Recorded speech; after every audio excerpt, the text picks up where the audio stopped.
Hey, what's up, black people? I hope you guys are doing well. I'm going to give you guys a chance to come into the conversation as live stream. I want to welcome you guys to drboycetv.com, the home for intelligent black people, where we have intelligent, thoughtful conversations with critical analysis. It's not the okie doke. It's not the same old stuff that you get everywhere else. We really like to travel places that a lot of other people are afraid to go to. And I want to say what's up to C.E. Nelson and everybody else. I'm about to send a text message real quick to the rest of the family, let them know that we're going live right now.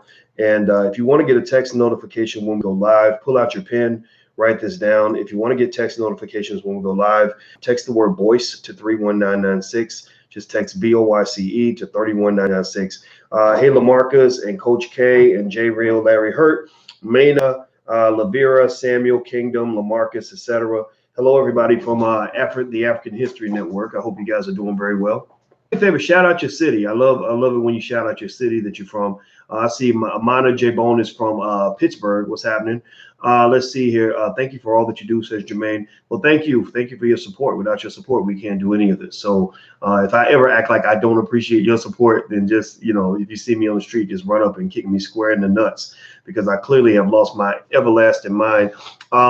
Let's see. I see Waukegan, Illinois, Cleveland, Newark, H-Town. Yep, H-Town is where we're hosting All Black National Convention, September 27th. If you are very black and you want to be around other very black people and have a really wonderful time and have intelligent dialogue, as well as learn about business and love and relationships and politics and everything else, come to the All Black National Convention. Go to allblacknationalconvention.com. That's allblacknationalconvention.com. I see San Antonio. Let's see. TZ Frank says the NFL is a big ass joke. Yeah, well, they make a joke that says the NFL stands for not for long, because the average career span of an NFL athlete is about 2.5 to 3 years. So I would just say, that y'all ever heard that old Western song, "Mama, don't let your babies grow up to be cowboys." Y'all remember that song? Well, Mama, don't let your babies grow up to be NFL players. It doesn't mean you can't love football. I love football. I mean, football was my favorite sport. But man, when I saw that data on the fucking brain damage, I met guys. Got me thinking on this big time was my boy. I met him one time. We had a great conversation when we met. I played for the Steelers. Antoine Randall L. Had won Super Bowls, had made millions of dollars. And he was, you can't have a better NFL career than that most of the time. It's hard to have a better NFL career than that. And I asked him, we were at an event hosted by Etan Thomas. Etan Thomas is a great guy, smart black man, conscientious man, good family man who played for the Washington Wizards for a lot of years. And we were waiting in the lobby, and I just started talking to him, and I was just sitting there looking at him. I was like, damn, this dude ain't no bigger than me. I could have played the league. I could have got to the NFL. Shoot, I thought you had to be all big. He wasn't big. This man was just a hell of an athlete. And one thing, and I said, do you see a lot of guys that have this brain damage thing? He said, oh yeah, all my friends. He said, a lot of my friends do. He said, like, you'll see a dude and he'll be like, you'll see you ain't seen him for a few years, and he'll be like, hey, what's up? And then like 3 minutes later, he'll be like, hey, what's up? Like he could not remember that he just saw you 3 minutes earlier. Or like, he said, and I said, are you having any symptoms? He said, yes, sometimes you can't sleep. He said, sometimes it causes emotional ups and downs and all of that. And then 2 years later, I kid you not, I put it on a stack of Bibles. 2 years later, Antoine was I saw him in the newspaper where he literally said if he could go back and do it again, he never would have played football. He said, I never would have played football. I didn't know I was talking to a guy who was going to be one of the faces of the whole CTE conversation, but it really kind of blew my mind. And there's a couple other stories like that, like a guy that played for the Steelers. I knew him indirectly because I knew a woman that he was he kind of messed with, and she would talk to me about him. She would tell me, she'd be like, Boyce, let me tell you what he did. This mug, I can't believe he blah blah blah blah. Right? She would talk about him about once every couple of weeks, and I, I'm just like, well, why you even hang out with this guy? But I think she just liked him. She couldn't help it. You know how love is. Love makes us all stupid. And then one day, this dude, and I thought he just had it going on. He was on top of the world. He was a former NFL player, former man of the year. He played for the Bears, won a Super Bowl. And then she tells me, she's like, Boyce, he shot himself. I said, he shot himself? What happened? Well, he shot himself in the chest. And I saw it on the news. And then she called me and talked to me about it the next day.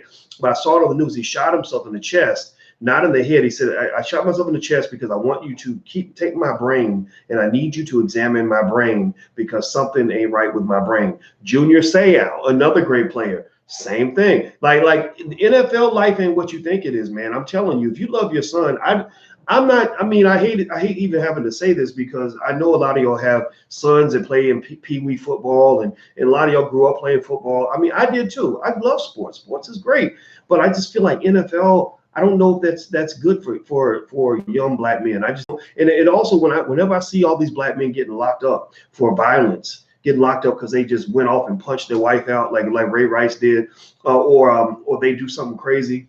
I always think about that. I think about the drugs and I think about the brain damage. And I say maybe these guys are brain damaged, But anyway, that's a conversation about the NFL. You guys can do with this as you wish. I'm not telling you what to do or what not to do. Don't get defensive. Don't get mad at me. Don't get mad at me at all over this because I'm not trying to tell you that you're wrong for letting your son play football. I'm just saying be careful, man, because the NFL, and then on top of that, man, they get all these thousands of black boys all trying to get 2 or 3 little positions in the league, and they just use them up like $2 holes. Like seriously, they'll have them there for a couple years. You a college All-American, so you really thinking you can be the next, the next Tom Brady or some shit. You in the NFL for 2 or 3 years and then you gone. And that's what I've seen more than most. Let me see, Ranique, thank you for your donation. I appreciate that. Ranique says, I'm just done.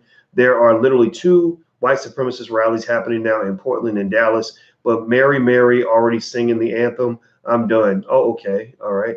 That's interesting. Okay, I got to go look that up. I didn't know about that. Well, I'm going to tell you this. I'm not a white supremacist at all in the sense that, and I say that because I know a lot of black people who I believe are white supremacists. Let me tell you why I believe they're white supremacists. I mentioned not too long ago, I said, this whole debate between Jay-Z and Kaepernick, I don't even know if these debates need to happen. I think the debates would be more interesting if we were debating over how we're going to go ahead and start a league. How, why don't black people, black leaders, black financial leaders, black entertainment leaders, why don't they just get together and just form a league? You got thousands of brothers out here that are really good athletes who don't have an NFL contract. You could literally start a league with just those guys, just all the thousands there. If you take the number of men that are in the league, the number of great athletes that are in the league, you get this many. The number of great athletes that are not in the league, you get like that many. You get a bunch of these dudes sitting at home, sitting on their mama's couch in their drawers, smoking weed, playing Xbox every day, waiting for a call from the Dallas Cowboys, and they never coming. They waiting. They hoping for a tryout for the Cincinnati Bengals. It ain't never happened. And they sitting around staying in shape like Kaepernick, waiting for a job, and it ain't never happening. Well, let's go scoop up that labor supply, right? Let's scoop up that labor supply and put them on the field. And so when I said that, I had a lot of people that really got mad at me. Like they get really mad. Like when you talk about empowering black people and actually coming up with solutions that don't involve whining and complaining and getting on your knees and tickling a white man's balls, there are black people that literally get angry at you. Like, who are you? You gonna put your money into a doc? Yeah, I would. I would be an investor. It'd be a great investment. I invest in lots of black businesses. I would definitely invest in that one. Well, doc, you can't be telling him what to do with his money. Blah blah. No, I can't. But I can make a suggestion. I can give him some ideas on that. I'd be a free consultant. I have a PhD in finance. It's a real PhD. I'd be happy to consult and support and tell him what I think he can do. Well, doc, it's hard to start a league. I mean, it costs a lot of money starting. Do y'all sons of bitches know that the NFL, when the NFL started, it was started with people who literally have about one thousandth of the wealth that Jay-Z has? Like literally, these were broke ass people. Jim Thorpe was not a rich man when he said, "Hey, let's get together and build our own. Let's get together." And you never know. We start this raggedy ass little league right now. You never know what it'll be in 100 years. And they were like, well, we need to get people to buy franchises. So we can't get them to pay more than $100, but we're going to get them to buy NFL teams like the Chicago Bears. We're going to get them to buy this team we just made up, this concept we came up with called the Chicago Bears. And we're going to see if they were hoping that they'll pay $100 for. Don't ask them for more than $100 because nobody would be crazy enough to pay more than $100 for the Chicago Bears. And so the Hallis family bought the Chicago Bears in 1920. 100 years later, the Chicago Bears are worth well over $1 billion. They're worth well over $1 billion. So, sometimes we think we lack opportunity. Really, we just lack vision. That's what it is. The people who build great things in this world are people that just have a vision. They have a dream. Dr. King had a dream. What's your dream, black people? What's your dream? Is your dream just to get a seat at the white man's table? You know, like I was listening to my homeboy, I was listening to Black Dot. I don't even know Black Dot, but I like this guy a lot. He's great. He's a great podcast. And Black Dot had me cracking up because he said, you up here begging for a seat at the table and they putting your ass down at the end of the table in the entertainment section. He was talking about Jay-Z, like Jay-Z, you know, they got you at the end of the table in the entertainment section and you just like, I'm just glad to be at the table, boss. Thank you, master. Well, you know, man, don't try to get a seat at the table. Build a table. You can own the table, own the damn table. Don't be trying to get a seat at the table. Anyway, hit the thumbs up button, please. If you haven't hit the thumbs up button, please hit the thumbs up button. And also, if you live in Atlanta or want to come to Atlanta, I'll be in Atlanta next week, and I'll be doing a full investment seminar, speaking at the We Buy Black convention, and also doing a book signing meet and greet on Friday. So if you want to come hang out, just go to drboyceatlanta.com. That's drboyceatlanta.com. Hey, Dual, thank you so much, Dual, for your support. I really appreciate you.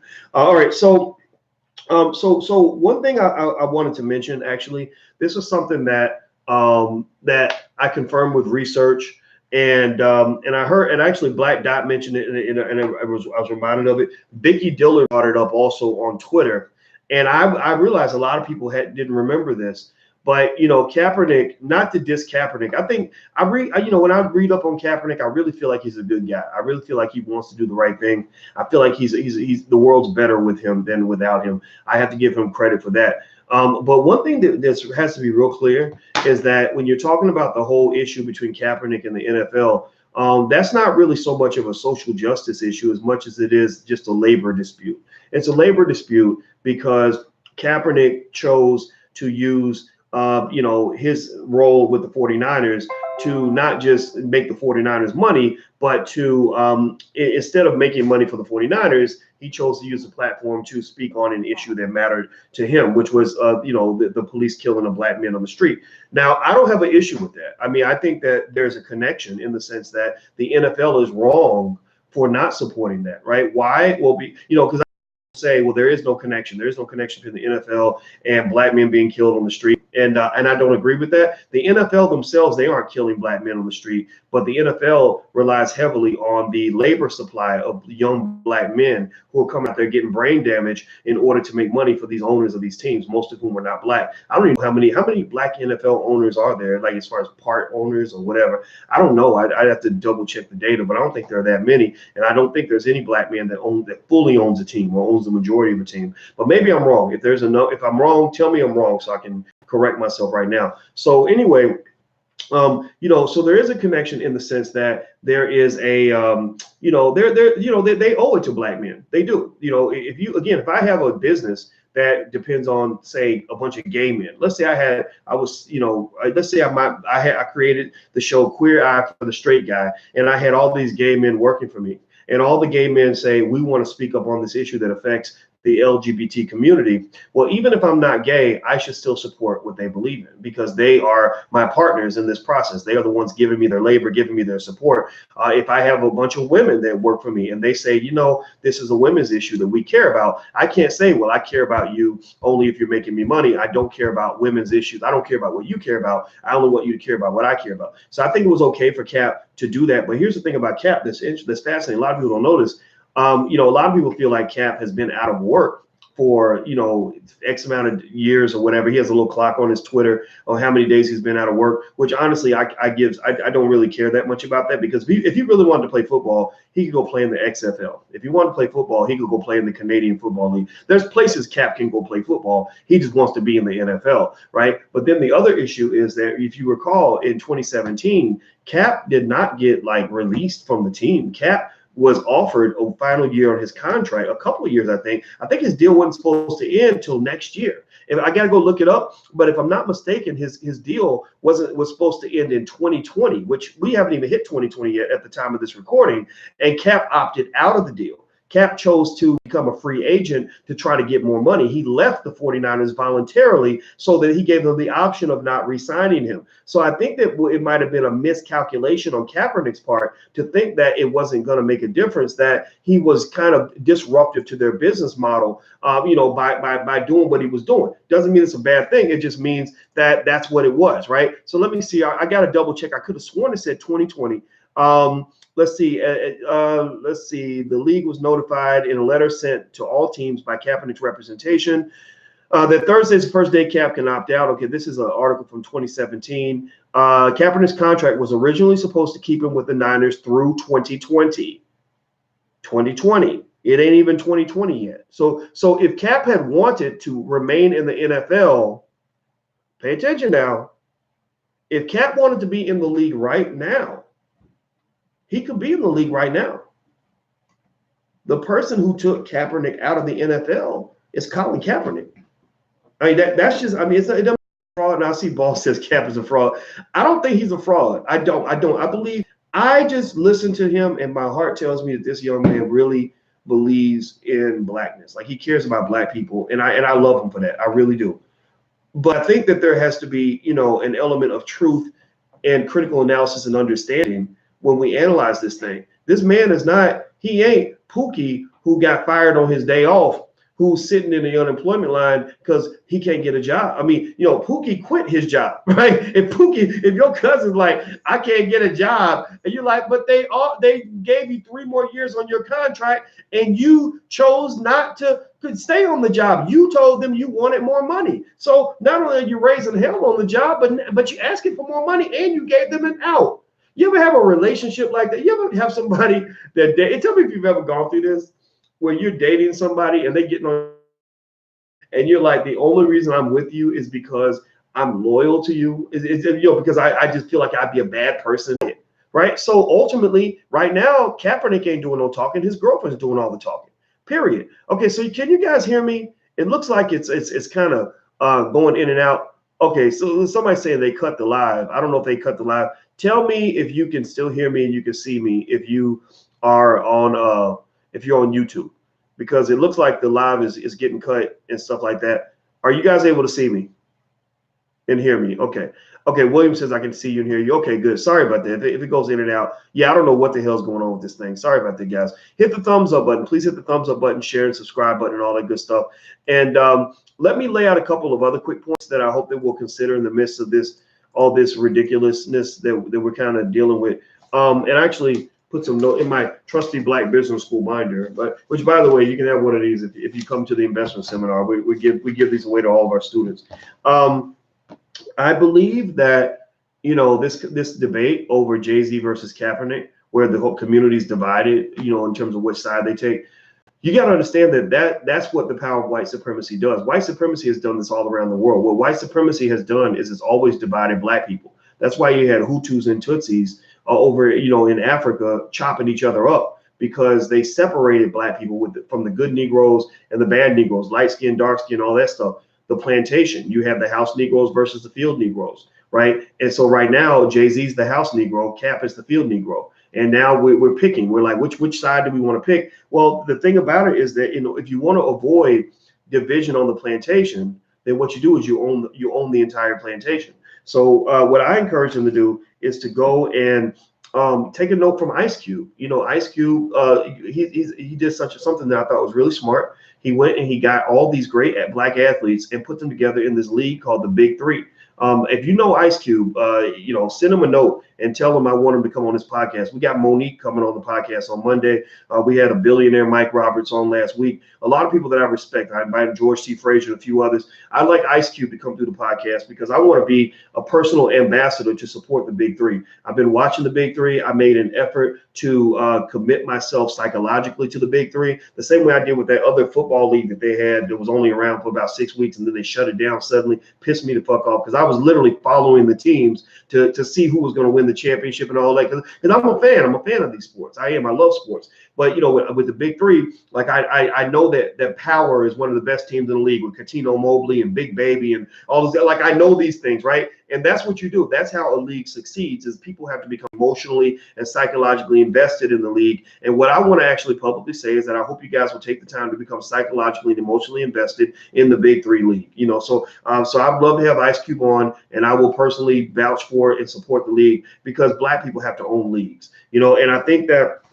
if we wanted to own a professional football league, we could do that. I think at some point somebody's going to do it. It's just going to be a matter of time. I think with Jay-Z, What I think disappoints me a little bit about the Jay-Z thing is that, if you recall, this is not the first time that Jay-Z was utilized as a tool to squash activism. This is the second time that this has happened on a big scale with the Brooklyn Nets. I can tell you, I heard this directly from Dr. Cornel West. Me and Cornel West spent 6 hours together, and he told me the whole story. He said we were protesting so the people in Brooklyn wouldn't get gentrified by this new arena. We were protesting so the people of Brooklyn would get good jobs from this new arena. We were protesting to make sure the people of Brooklyn were also participants in the massive wealth that would be created by this new arena. And what they did was, instead of dealing with Cornel West, because they tried to talk to him, Cornel said, I'm not selling out to you. So they couldn't get West's attention. So what they did was they went and got Jay-Z. So when they got Jay-Z, what they did was they put up a big old billboard. If you go to my Instagram, I put it up. It's The Real Boyce Watkins. There's a big billboard. It's The Real Boyce Watkins. Go look it up on Instagram. There is a big picture of a billboard of Jay-Z standing there with a white guy behind him, and it's an ad for the Brooklyn Nets. And it says something like the blueprint for success, or the blueprint for, playing off the term blueprint, which is his album called The Blueprint. So the impression they gave you on this billboard, which was very deliberate, is that Jay-Z was the boss of all of this, that Jay-Z was the team owner, like a majority owner. I mean, why would you have the minority owner who only owned 1/15 of 1% of the team in front of the white guy? The white guy, shouldn't the white guy be in the front? If he's the one if it's really his shit, why ain't he in the front? Well, because they wanted Jay-Z in the front, because Jay-Z effectively became a mascot. He became a get out of jail free card for them to be able to come into Brooklyn and gentrify that whole damn area and not include the people of Brooklyn in on the deal when all this money was being made. So Cornel West, according to what Dr. West said to me, and I'm gonna reach out to him, I want to invite him on. He said that after they put Jay-Z on that billboard, because black folks play checkers and not chess, he said all the momentum behind their activism got killed. He said nobody really supported it anymore. The protests weren't working anymore because everybody's like, oh, we want to see Jay-Z on a team. We want to see him on a team. Jay-Z didn't own no damn team. And the other thing, too, is that y'all got to make sure y'all need to get out Jay-Z's damn pockets. Stop thinking that when Jay-Z gets money, that's like y'all get money. Stop thinking Jay-Z being lifted up is the same as you being lifted up. Jay-Z being lifted up does not lift up the black community. Lifting up the black community means that you have, 20,000 black people, 50,000 black people that are all economically or educationally or whatever benefiting from something that you're doing, something that you're creating.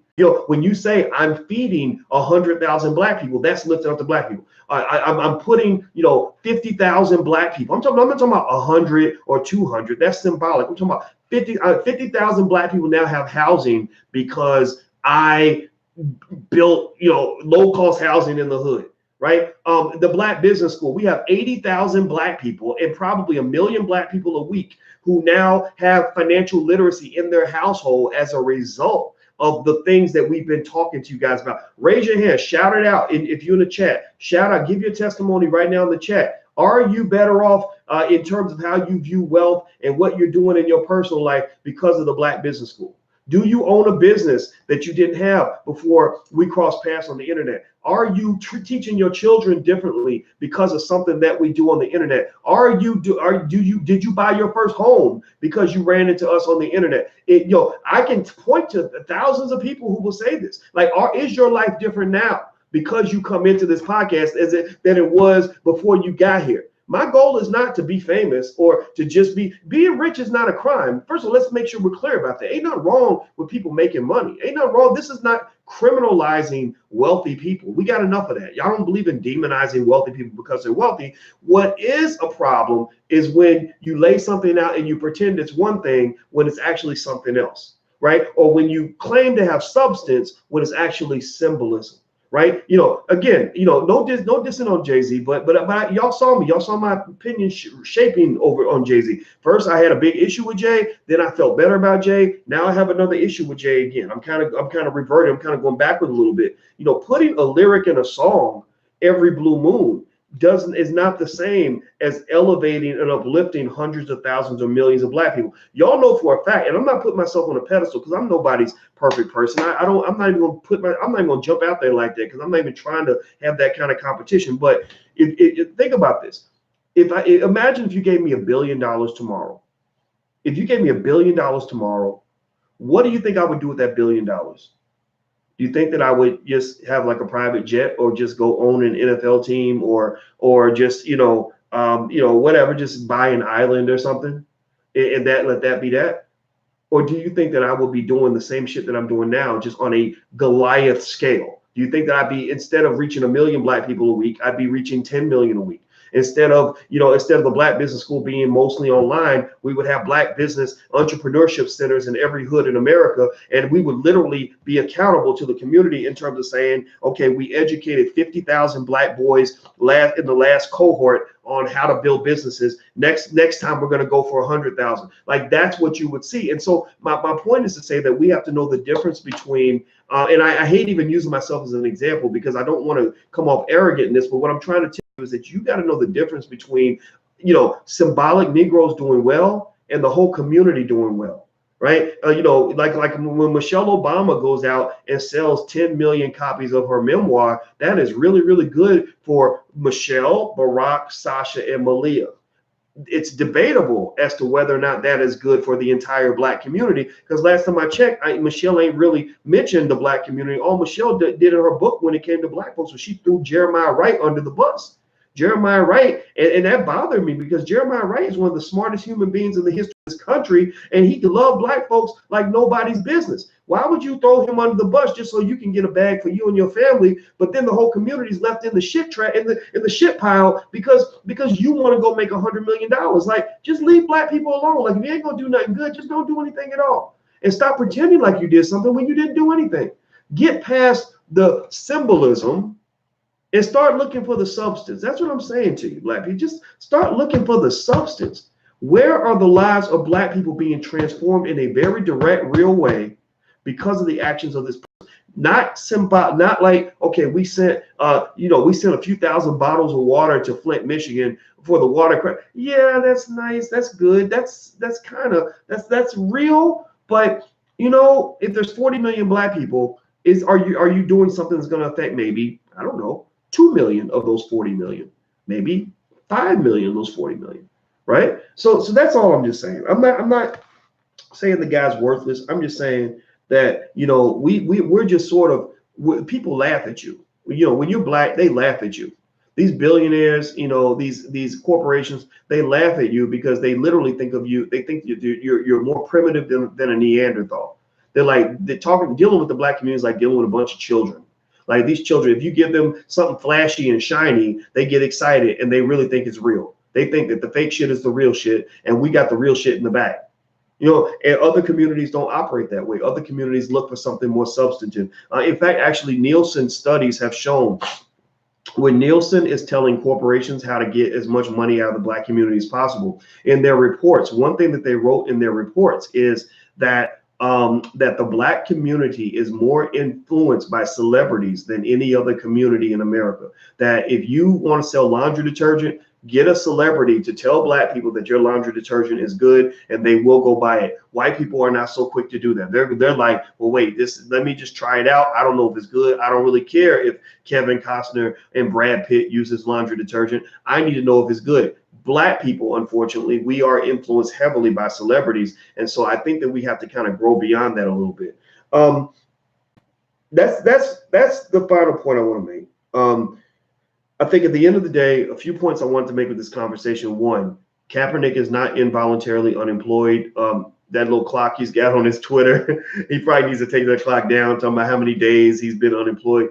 He chose unemployment. He chose to walk away from that 14 million or whatever they were going to pay him. Plus it was millions more. I don't know how much he was getting per year, but he went for the bigger bag and they took away the whole bag. So basically, from a strategic standpoint, somebody on his team should have probably informed him, like, look, you better stay in this contract while they got to pay you, because in terms of business, he was 26, 27, so he probably didn't understand this. He maybe didn't understand business at that point. I don't know, but anybody who knows business knows that if you are disruptive in the corporation is going to get rid of you as soon as possible. Right. So I would have told Cap, look, I know that you want to get an extra 2, 3, 4, 5 million a year. That's great. You deserve it. You're a great player and all these other things. But right now, man, these white folks don't want you around. They just don't. That's just the reality. So while you got them on the hook for 3 more years, keep those millions you're going to get for those 3 more years, and then you can keep kneeling and keep speaking out and keep doing your thing.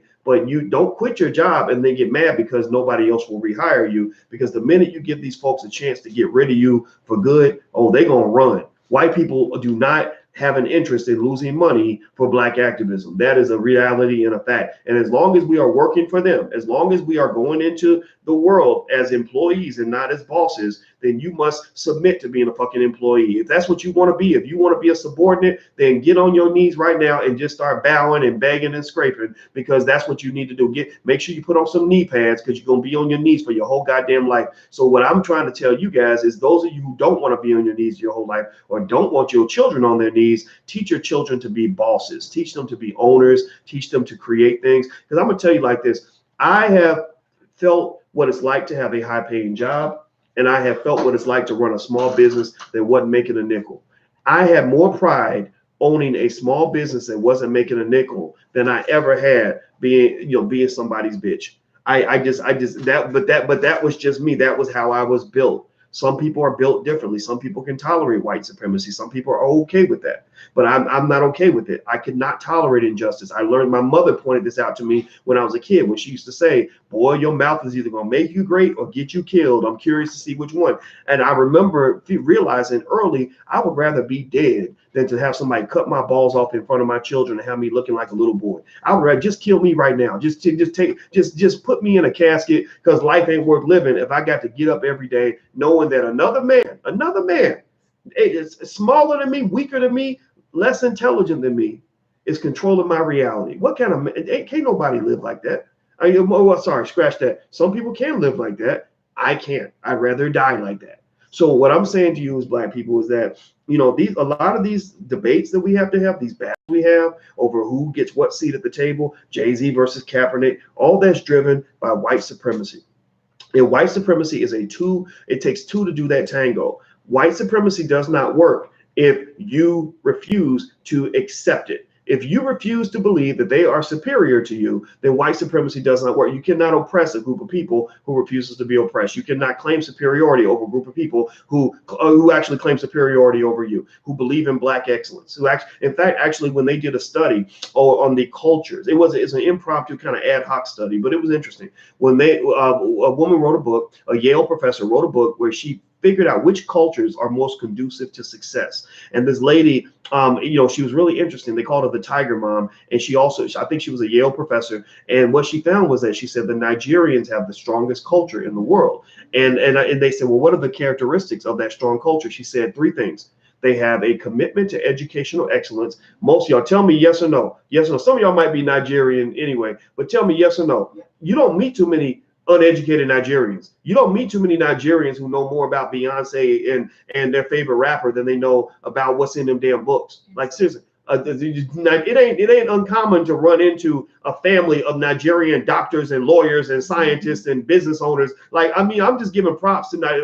Maybe I'm stereotyping or whatever, but most of my Nigerian friends are just lit when it comes to education. They don't fuck around when it comes to education. So number 2, what's the second characteristic? She said a commitment to delayed gratification. That means the ability to realize that having it all right now is not going to make you successful. You got to sacrifice today to have more tomorrow. What they're basically all they're saying is that people who think like investors do better than people who don't think like investors. All an investor is a person who says, I'm going to give some up now so I can get more later on. So she's basically saying that if you invest in yourself, then you will do better than other people. If you invest in your family will be better than other people's families. If you invest in your future will be better than somebody else's future. African Americans have a big problem with the fact that many of us do not want to delay gratification. We want it all right now. And if you want it all right now, you're going to get it all right now. You're going to have nothing tomorrow and you're going to be stuck. What's the third characteristic? The third characteristic was a sense of cultural superiority, a sense of feeling like you are the chosen one, a sense of pride in who you are, believing that ain't nobody better than you. She said the Nigerian community tends to feel very proud of the fact that they are Nigerian. Right now, for African Americans, I don't really know if you always have that pride. I'm not saying that we're all screwed up or that we're bad or anything like that. So many of us do have that pride. I think being black 7 days a week and twice on Sundays is the way to be.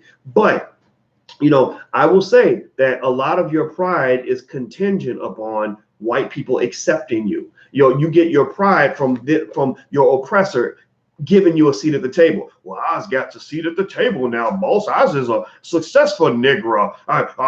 Yes, sir. Oz is doing good for myself. I got the corporate job and I'm making the big money, and I got the corner office down there. You see what kind of car I'm driving? And I bought me some Louis and some Gucci and some Fendi and some Prada, and look at me, I'm just doing good. Yes, sir. Yes, sir. That's what we do. That's the problem. Your pride is in the hands. So they hold your pride. They literally hold your dignity in their hands, and they're like, well, if you behave, we'll give you a little drop of dignity. And then you misbehave, they're like, we're gonna take that dignity back. We're gonna steal that job that you needed to feel good about yourself. Now you feel like shit again, and all the black people are making fun of you because you lost whatever it was that you had. So ultimately, I think that as a community, I believe that my theory is that a really proud community will be a community that says, we could come work for you, but we don't want to work for you. We'd rather work for ourselves or work for each other or build our own. So thank you for the offer to come and work for you, but we don't want that. We actually want to work for ourselves and work for each other and build our own. A proud community says, yeah, we could come over there across town and build what you got, but we'd rather stay over here and build what we got. And then somebody says, well, we can pay you good money to do. Yeah, that's good. But because we're committed to delayed gratification, we understand that the sacrifices we make in this generation are going to pay huge dividends in future generations. So thank you for the nice paycheck, but we'd rather be owners, right? So the people who created the NFL, that's how they thought. The people that created the NFL in 1920,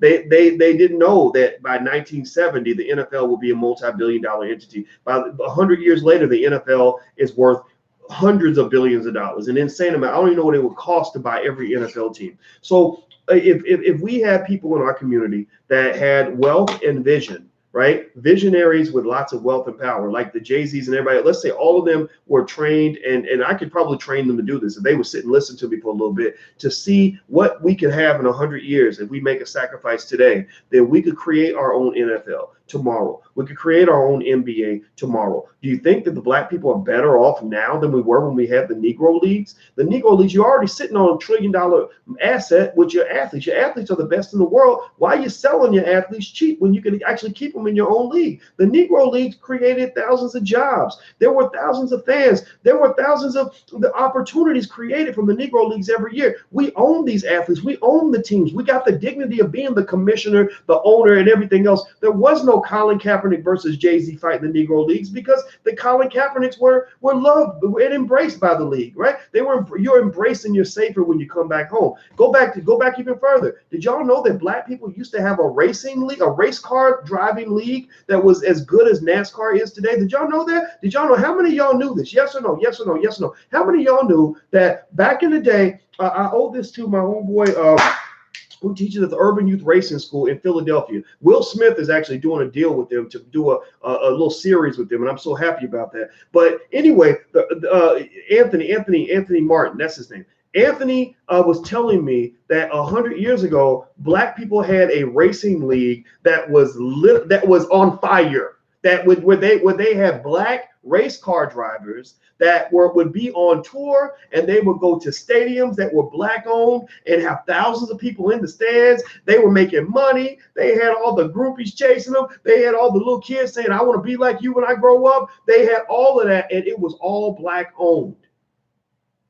But somebody lied to them and told them that the white man's ice was colder, and that you should take your glass of ice and just pour it on the damn concrete. So you pour out your glass of ice, and you begging him to lick on his ice cube. He trying to give you a little bit of you're dehydrated now because you ain't got nothing to drink because you poured your ice on the concrete, and you thought I don't know what you thought he was going to give you, but he's not giving you what you need anymore. And then what happens also is that they get to handpick from the black community. They get to handpick which Negroes they want. So they say, oh, well, we don't want all of y'all. We just want Jackie Robinson. Or we don't want all of y'all. We just want Jay-Z. We're going to take care of Jay-Z fuck the rest of y'all. Like y'all, we don't like black men in general, but we want that black man, that one, that. The university say we don't want all of y'all. Like we don't really want black men on our campus like that. But this Negro runs the 40-yard dash in 4.3 seconds, so we'll take him.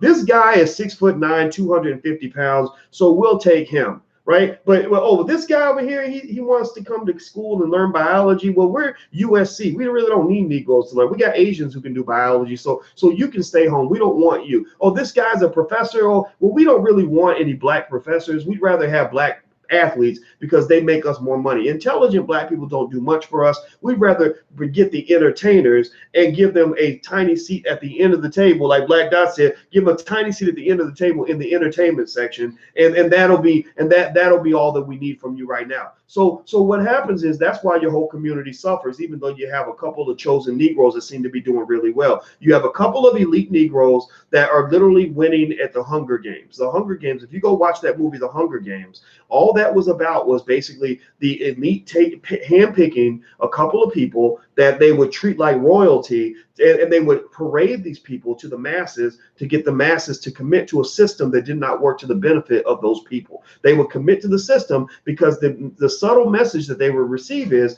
if you behave and you don't cause any trouble and you go along with this stupid game we're playing with you, then maybe one day you'll luck out and you'll get to be like Michelle Obama. You'll get to be like Jay-Z. You'll get to be like the Negro elite. But the thing about it is that integration is not designed to have room for the masses of black people. That's why you see the contrast. That's why you see Charlemagne. Charlemagne the God asked me that question when I was on the Breakfast Club one time.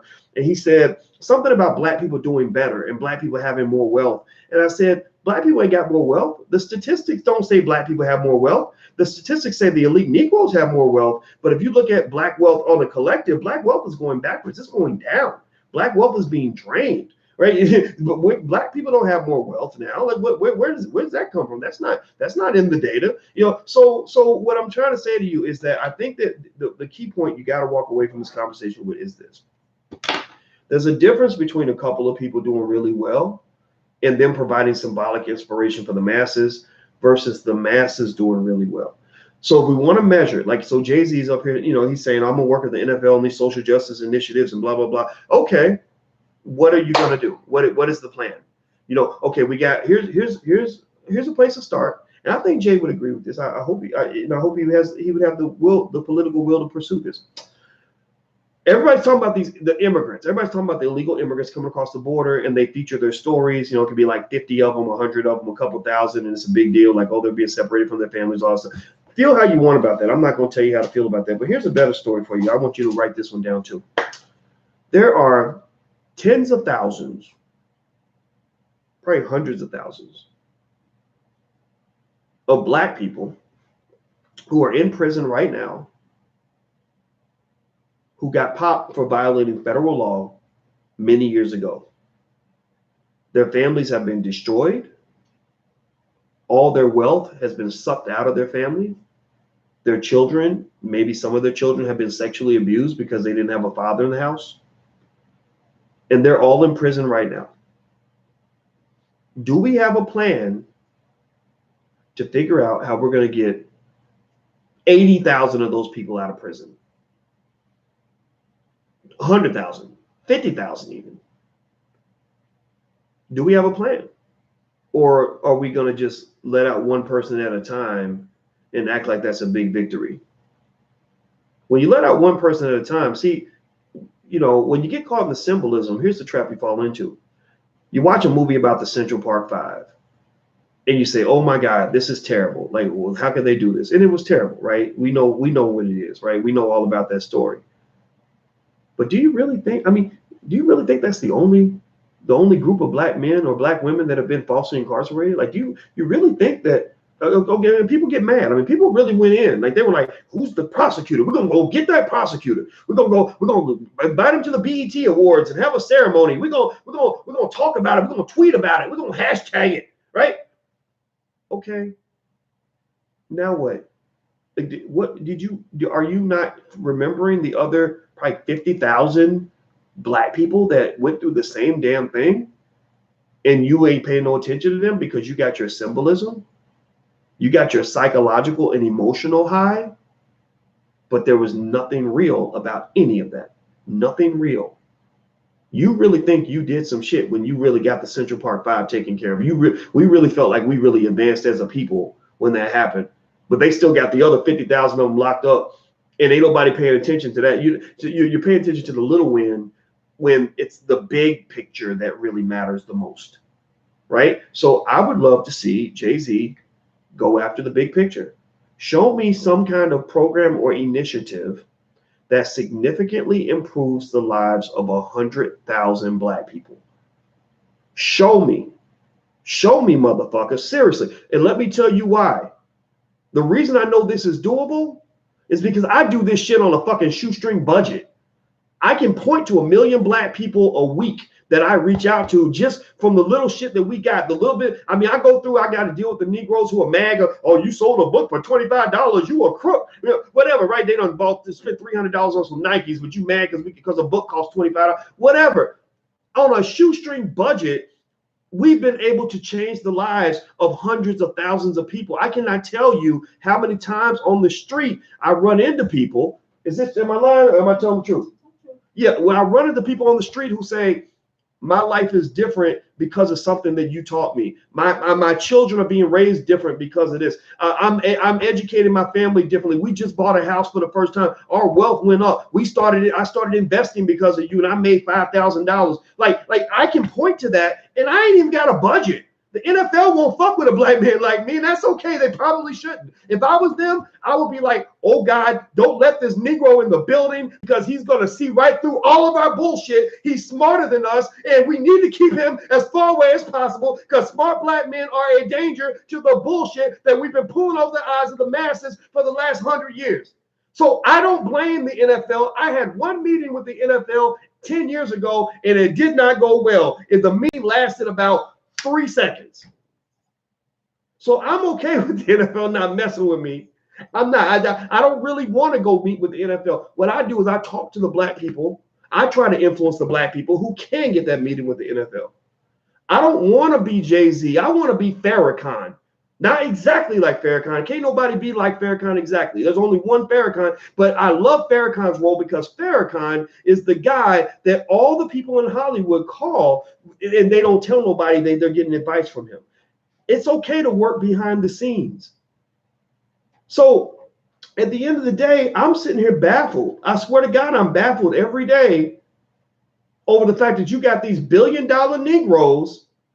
Billions of dollars. I mean, you sitting on $1 billion, man. Do you know what I did with 100 grand? Do you know how much I was able to accomplish with 100? You give me $1 billion. It's like when Charles Barkley, Charles Barkley was a great basketball player, and he was only 6'4", and he was kind of chubby, but he still would like dominate the boards at 6'4". And he saw Shaquille O'Neal. Shaq was 7'2", 280 pounds. And Barkley said, if I was 7'2", 280 pounds, I'd be illegal in 25 countries. Right? Like if you gave me $1 billion, I would be illegal in 25 countries.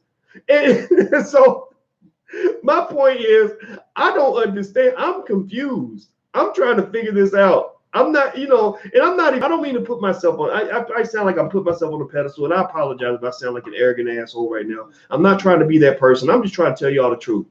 You need to set some higher standards for yourselves, Black people. When somebody's running around flossing, getting on private jets, talking about I'm worth $1 billion, you should expect $1 billion results from him. You should expect $1 billion projects. Instead, we get like a documentary. Like I think, he did the Meek Mill documentary, which is good. I think that's great, but that's a money move. I mean, he signed Meek Mill, and that's what that's about, right? Or we'll get like one person getting out of jail. Like that's great, but I'm like, where are the big results? Where are the big wins that are affecting the masses? We need wins that are going to affect the masses. That's what I ask. That's what I think we should expect from all of our, prominent people. I am okay with people expecting things from me. I don't have the budget that they have, but it's okay to say, hey, Boyce, what are you doing with this money? What are you doing? We spent this money with you. What are you doing with that money? It's okay to ask me that question because I can tell you.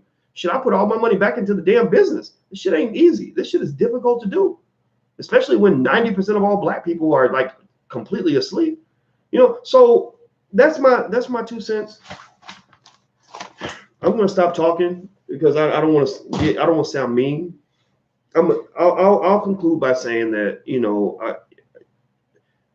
I think Kaepernick, you know, he has his good, he has his bad. He's not perfect, but he's not a waste or anything like that. He's not a bad person. He's just a little misguided. Jay-Z, you know, I think he has some good in him. I think he could do more, and I think Jay knows he could do more. I really believe that. The NFL, whatever, they're just gonna keep giving black people brain damage so they can make money. That's what their job is. And I just encourage you to think about your own life and your own community and set different standards. Stop being a white supremacist too. Like, stop believing that it's impossible for black people to start a sports league. It's too hard. It's too hard, Doc. We can't do it. White people did that shit. So what makes you think that they can do things you can't do? That's white supremacy. Did you know that? If you believe that white people can do things that you can't do yourself, then you are a white supremacist. So why don't you go put on a goddamn MAGA hat and go join the Klan and go hang out with David Duke and Donald Trump or whatever the fuck? Because you are a white supremacist. If you argue with me when I say black people can go do it, if they can do it, we can do it better. Then and you disagree and you say, well, no, that's too hard and blah blah blah. Then fine, you're a white supremacist. You're conceding the game before the game even begins. So you got to go out and try. That's it. We need some self-esteem. We don't have any self-esteem, and that's what kills us every single time. It's a lack of fucking self-esteem. So anyway, I'm gonna go. Hit the thumbs up button, hit the share button, hit the subscribe button. Thank you guys for hanging out with me on Dr. Boyce TV and also on the African History Network. I love every single one of you. Even those of you who are in there talking shit in the comments, I saw it, but I had to keep focusing. Also, if you want to come hang out in Atlanta, I'll be in Atlanta next week. DrBoyceAtlanta.com. That's DrBoyceAtlanta.com. Also, the All Black National Convention happens in Houston. Again, another thing, we run on a shoestring budget.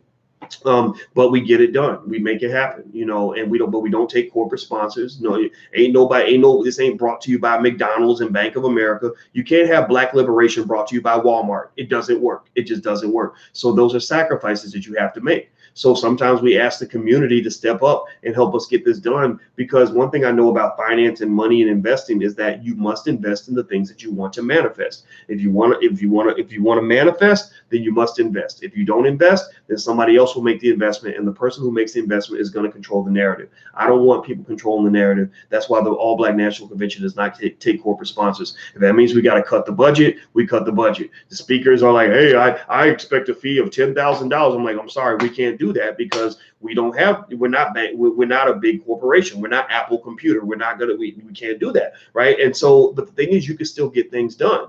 And if you don't believe that I have more pride in doing our little stuff, our little thing that we do that's ours, I see the vision, man. I see the fact that we started with nothing 3-4 years ago. We're on our 4th one this year. Every year it's like on fire. The people are excited. I think about 10 years from now, 20 years from now, 50 years from now, what our grandchildren will have, what they're going to see, and how they're going to make it into $1 billion thing.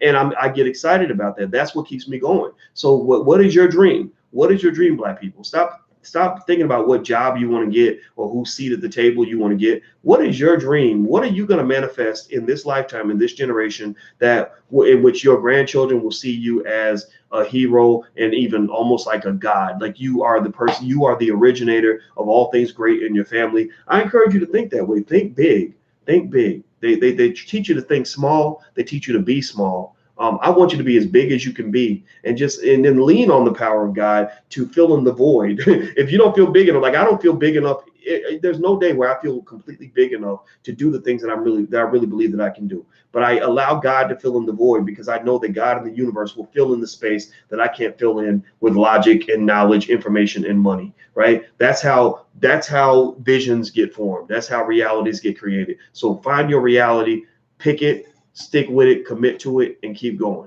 That's my final words for you. I'm out of here, guys. Have a good day. One more thing, the All Black National Convention, if you want to know more, you can go to allblacknationalconvention.com.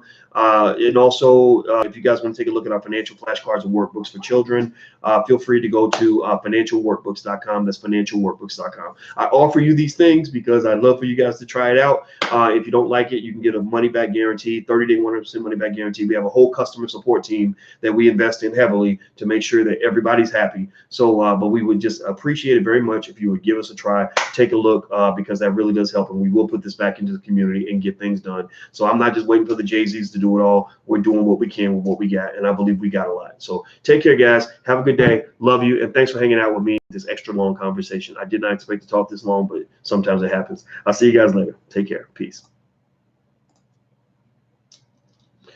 Done.